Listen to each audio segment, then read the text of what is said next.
İkinci dal, çok esrarın anahtarlarını tazammun eden iki sırrı beyan eder. Birinci sır, evliya niçin usulü imaniyede ittifak ettikleri halde, meşhudatlarında, keşfiyatlarında çok tehallüf ediyorlar. Şuhud derecesinde olan keşifleri bazen hilaf-ı vaki ve muhalifi hak çıkıyor. Hem niçin ehli fikir ve nazar, her biri kat'i bürhan ile hak telakki ettikleri efkarlarında, birbirine mütenakız bir surette hakikati görüyorlar ve gösteriyorlar. Bir hakikat niçin çok renklere giriyor? İkinci sır, Enbiya-i Salife, niçin haşr-ı cismani gibi bir kısım erkan-ı imaniyeyi bir derece mücmel bırakmışlar? Kur'an gibi tafsilat vermemişler. Sonra ümmetlerinden bir kısmı ileride o mücmel olan erkanı inkara kadar gitmişler. Hem niçin hakiki arif olan evliyanın bir kısmı yalnız tevhidde ileri gitmişler. Hatta derece-i hakkal yakine kadar gittikleri halde bir kısım erkan-ı imaniye onların meşreplerinde pek az ve mücmel bir surette görünüyor. Hatta onun içindir ki onlara tebaiyet edenler ileride o erkan-ı imaniyeye lazım olan ehemmiyeti vermemişler. Hatta bazıları sapmışlar. Madem bütün erkan-ı imaniyenin inkişafıyla hakiki kemal bulunur, niçin ehl-i hakikat bazısında çok ileri ve bir kısmında çok geri kalmışlar? Halbuki bütün esmanın mertebe-i azamlarının mazharı ve bütün enbiyanın serveri olan Resul-i Ekrem aleyhissalatu vesselam ve bütün kütüb-ü mukaddesenin reis-i enveri olan Kur'an-ı Hakim, bütün erkan-ı imaniyeyi vazıh bir surette, pek ciddi bir ifadede ve kasti bir tarzda tafsil etmişlerdir. Evet, çünkü hakikatta hakiki kemal-i etem öyledir. İşte şu esrarın hikmeti şudur ki, insan çendan bütün esmaya mazhar ve bütün kemalata müstahittir. Lakin iktidarı cüz'i, ihtiyarı cüz'i, istidadı muhtelif, arzuları mütefavit olduğu halde binler perdeler, berzahlar içinde hakikati taharri eder. Onun için hakikatin keşfinde ve hakkın şuhudunda berzahlar ortaya düşüyor. Bazılar berzahtan geçemiyorlar. Kabiliyetler başka başka oluyor. Bazıların kabiliyeti bazı erkan-ı imaniyenin inkişafına menşe olamıyor. Hem esmanın cilvelerinin renkleri mazhara göre tenevvü ediyor. Ayrı ayrı oluyor. Bazı mazhar olan zat bir ismin tam cilvesine medar olamıyor. Hem külliyet ve cüz'iyet ve zilliyet ve asliyet itibariyle cilve-i esma başka başka suret alıyor.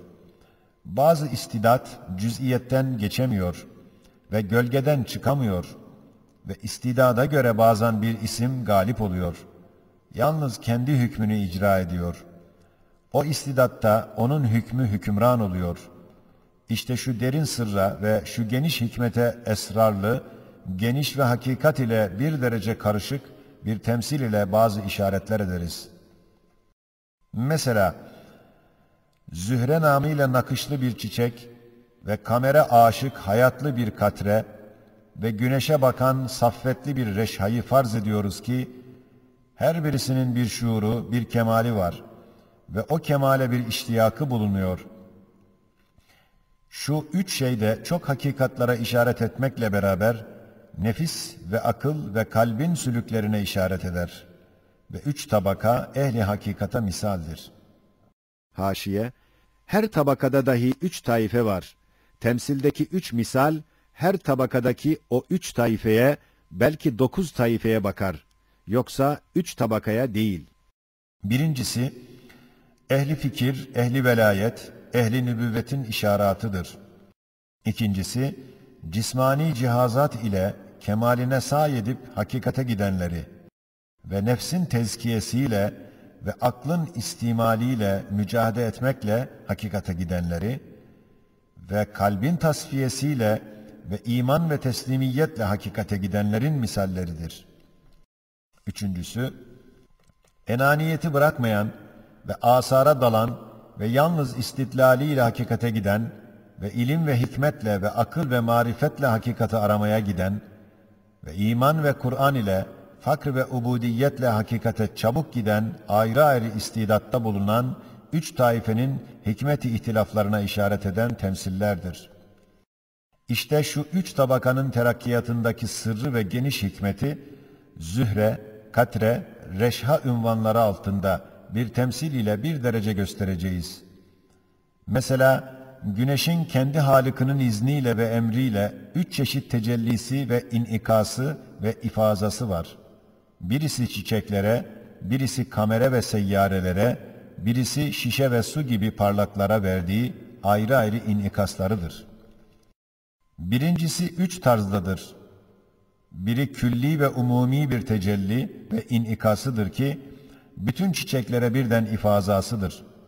Biri de has bir tecellidir ki, her bir nev'e göre bir hususi inikası vardır. Biri de cüz'i bir tecellidir ki, her bir çiçeğin şahsiyetine göre bir ifazasıdır.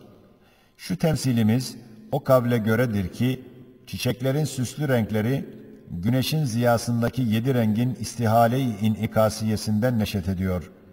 Ve bu kavle göre çiçekler dahi güneşin bir çeşit ayneleridir. İkincisi, güneşin kamere ve seyyarelere Fatır-ı Hakîm'in izniyle verdiği nur ve feyizdir.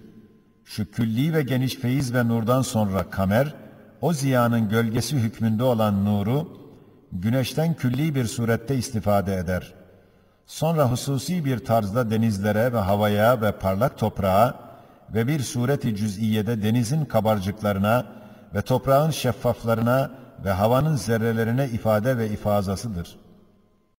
Üçüncüsü, güneşin emri ilahi ile cevvi havayı ve denizlerin yüzlerini birer ayna ederek safi ve külli ve gölgesiz bir inikası var. Sonra o güneş, denizin kabarcıklarına ve suyun katrelerine ve havanın reşalarına ve karın şişeciklerine her birine birer cüz'i aksi, birer küçük timsalini veriyor. İşte güneşin her bir çiçeğe ve kamere mukabil her bir katreye, her bir reşaya mezkür 3 cihette ikişer tarik ile teveccüh ve ifazası var. Birinci tarik, bilhasale doğrudan doğruya berzahsız, hicapsızdır. Şu yol nübüvvetin tarikini temsil eder. İkinci yol, berzahlar tavassut eder. Ayne ve mazharların kabiliyetleri, şemsin cilvelerine birer renk takıyor. Şu yol ise velayet mesleğini temsil eder. İşte Zühre, Katre, Reşha, her birisi evvelki yolda diyebilirler ki, ben umum alem güneşinin bir aynesiyim. Fakat ikinci yolda öyle diyemez. Belki ben kendi güneşimin aynesiyim veyahut nevime tecelli eden güneşin aynesiyim der. Çünkü güneşi öyle tanıyor. Bütün aleme bakar bir güneşi göremiyor. Halbuki o şahsın veyahut nev'inin veya cinsinin güneşi dar berzah içinde mahdut bir kayıt altında ona görünüyor. Halbuki kayıtsız, berzahsız, mutlak güneşin asarını o mukayyet güneşe veremiyor. Çünkü bütün yeryüzünü ısıtmak, tenvir etmek, umum nebatat, hayvanatın hayatlarını tahrik etmek ve seyyaratı etrafında döndürmek gibi haşmet nüma eserleri o dar kayıt ve mahdut berzah içinde gördüğü güneşe şuhudu kalbiyle veremiyor. Belki o asar-ı acibeyi eğer o şuurlu farz ettiğimiz 3 şey o kayıt altında gördüğü güneşe verse de sırf akli ve imani bir tarzda ve o mukayyet aynı mutlak olduğunu bir teslimiyet ile verebilir. Fakat o insan gibi akıllı farz ettiğimiz Zühre, Katre, Reşha şu hükümleri yani pek büyük asarı güneşlerine isnat etmeleri aklidir, şuhudi değil. Belki bazen hükmü imanileri şuhudu kevniyelerine müsaademe eder. Pek güçlükle inanabilirler. İşte hakikata dar gelen ve bazı köşelerinde hakikatin azaları görünen ve hakikatla karışık şu temsil içine üçümüz de girmeliyiz. Üçümüz de kendimizi Zühre, Katre, Reşha farz edeceğiz. Zira onlarda farz ettiğimiz şuur kafi gelmiyor. Biz aklımızı dahi onlara katmalıyız. Yani onlar maddi güneşlerinden nasıl feyiz alıyorlar, biz de manevi güneşimizden öyle alıyoruz, anlamalıyız. İşte sen ey dünyayı unutmayan ve maddiyata tevakkul eden ve nefsi kesafet peyda eden arkadaş, sen zühre ol. Nasıl ki o zühre çiçeği, Ziya-i Şems'ten inhilal etmiş bir renk alıyor ve o bir renk içinde şemsin timsalini karıştırıp kendine zinetli bir suret giydiriyor. Zira senin istidadın dahi ona benzer. Hem şu esbaba dalmış eski Said gibi mektepli feylesof ise, kamere aşık olan katre olsun ki, kamer, güneşten aldığı ziya zillini ona verir ve onun göz bebeğine bir nur verir. O da o nur ile parlar. Fakat o katre, o nur ile yalnız kameri görür, güneşi göremez. Belki imanı ile görebilir. Hem şu her şeyi doğrudan doğruya Cenab-ı Hak'tan bilir, esbabı bir perde telakki eder fakir adam, o da reşha olsun. Öyle bir reşha ki, kendi zatında fakirdir. Hiçbir şey yok ki ona dayanıp, zühre gibi kendine güvensin. Hiçbir rengi yok ki onunla görünsün. Başka şeyleri de tanımıyor ki ona teveccüh etsin. Halis bir safveti var ki, doğrudan doğruya güneşin timsalini göz bebeğinde saklıyor. Şimdi madem biz bu üç şey yerine geçtik, kendimize bakmalıyız. Bizde ne var, ne yapacağız? İşte bakıyoruz ki, bir Zat-ı Kerim, ihsanıyla bizi gayet derece tezyin ve tenvir ve terbiye ediyor. İnsan ise ihsan edene perestiş eder. Perestişe layık olana kurbiyet ister ve görmek talep eder. Öyleyse her birimiz istidadımıza göre o muhabbet cazibesiyle sülûk edeceğiz. Ey zühre misal! Sen gidiyorsun, fakat çiçek olarak git. İşte gittin, terakki ede ede ta bir mertebe-i külliyeye geldin. Güya bütün çiçeklerin hükmüne geçtin.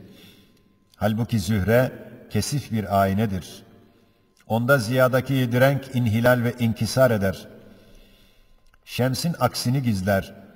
Sen sevdiğin güneşin yüzünü görmekte muvaffak olamazsın. Çünkü kayıtlı olan renkler, hususiyetler dağıtıyor, perde çekiyor, gösteremiyor. Sen şu halde suretlerin, berzahların ortaya girmesiyle neşet eden firaktan kurtulamazsın. Lakin bir şart ile kurtulabilirsin ki, sen kendi nefsinin muhabbetine dalmış olan başını kaldırasın ve nefsin mehasiniyle telezzüz ve iftihar eden nazarını çekesin, gökyüzündeki güneşin yüzüne atasın. Hem baş aşağı celb-i rızık için toprağa bakan yüzünü, yukarıdaki şemse çeviresin. Çünkü sen onun aynesisin, vazifen aynedarlıktır.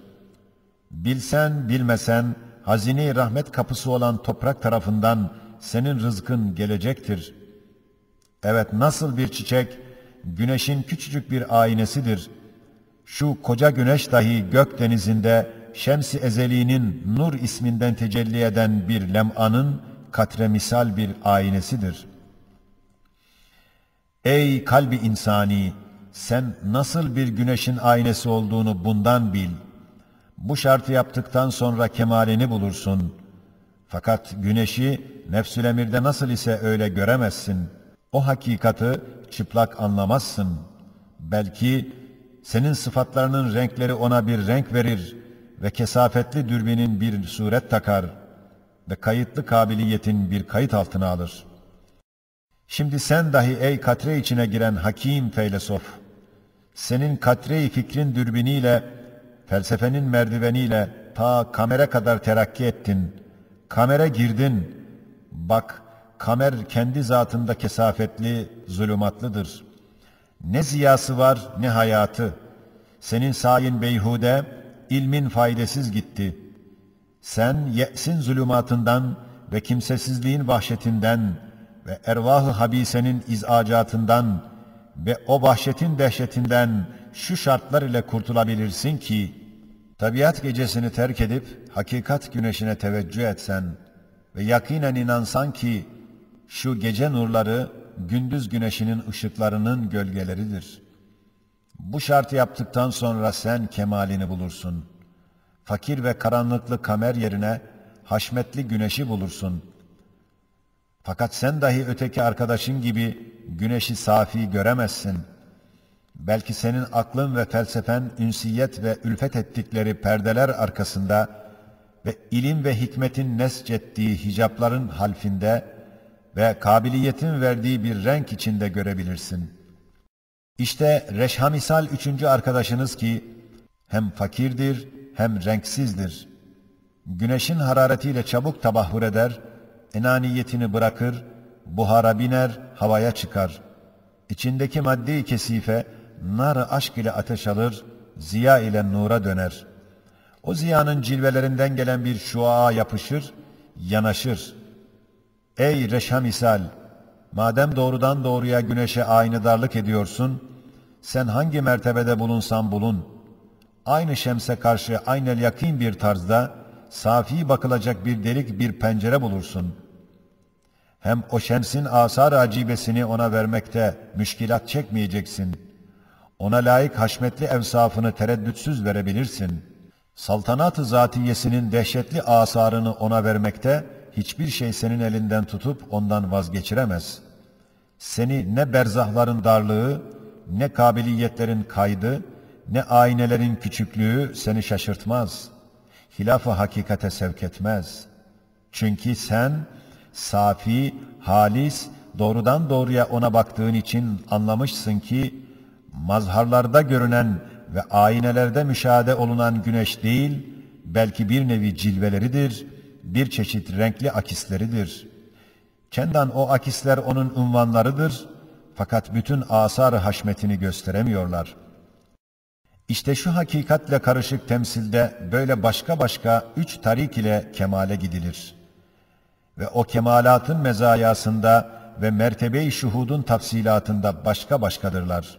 Fakat neticede ve hakka izan ve hakikati tasdikte ittifak ederler. İşte nasıl bir gece adamı ki hiç güneşi görmemiş, yalnız kamer aynesinde bir gölgesini görüyor. Güneşe mahsus haşmetli ziyayı, dehşetli cazibeyi aklına sığıştıramıyor. Belki görenlere teslim olup taklit ediyor.